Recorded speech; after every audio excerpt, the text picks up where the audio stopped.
What do you want? Climate justice. What do you want? Climate justice. When do you want it? Now. When do you want it? Now. Some civil society groups have met to discuss the way forward in tackling climate change, even as preparations are on for the forthcoming COP28 in United Arab Emirates.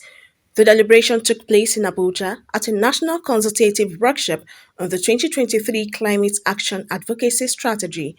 The workshop was jointly organized by the Climate and Sustainable Development Network (CSDEV-NET), the Pan-African Climate Justice Alliance (PACJA), and the Swedish International Development Agency (SIDA).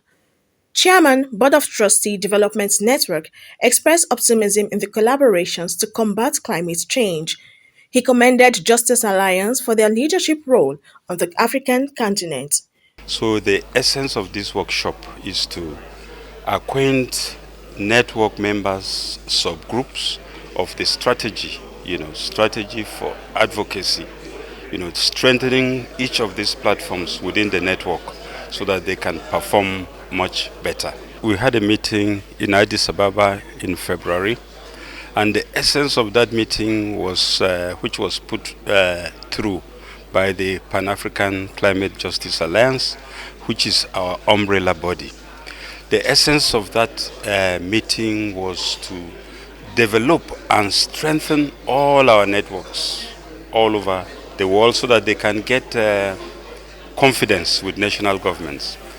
CSDEV-NET, as I'm talking to you now, is one of the most trusted networks in the country, which is working in close connection with the Federal Ministry of Environment. And we know that the Federal Ministry of Environment is the umbrella body for environmental issues. There are other sub-bodies, other ministries, but the Federal Ministry of Environment is the key body in charge of climate change issues. And we are working in close contact with the Federal Ministry to see that we actualize climate actions within the country. We see what is happening, particularly within the past few years, on flooding, which is a consequence of some of these disasters. We are also aware that government is taking very serious action, particularly with regards to these negative impacts. We are also aware of the Climate Change Act, which is now a policy, which will now be cascaded by our various members to see how we can actualize some of these elements of the policy into action. The Executive Director, Justice Alliance, assured that as a continental platform, they would implement strategies to combat climate crisis. The core process of our international discourse on climate change is not just an event, it is a process.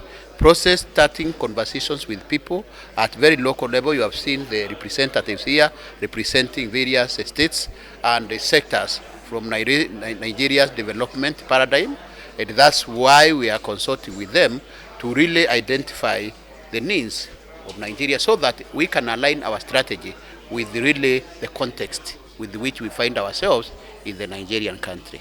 That is why we need people, first of all, to understand where we are as a continent, where we are as countries, where we are as communities. We are at a crisis of disproportionate nature, and we need to tackle it. Swedish International Development Agency Regional Program Manager on Environment and Climate Change also promised to jointly tackle climate change at the grassroots. We have observed that the impact of climate change is really seen with these local communities. They are not the reason behind for the problem, but they are the most disproportionately affected by the climate, the change in the weather conditions. So that's why we are trying to trickle down to the communities and link up every action with what is happening at a local level. There are communities who can struggling to survive from the impact of climate change, and there are also communities who do have some resilience capacities to survive within the changing climate. So we will capitalize on the existing resilience capacity of communities.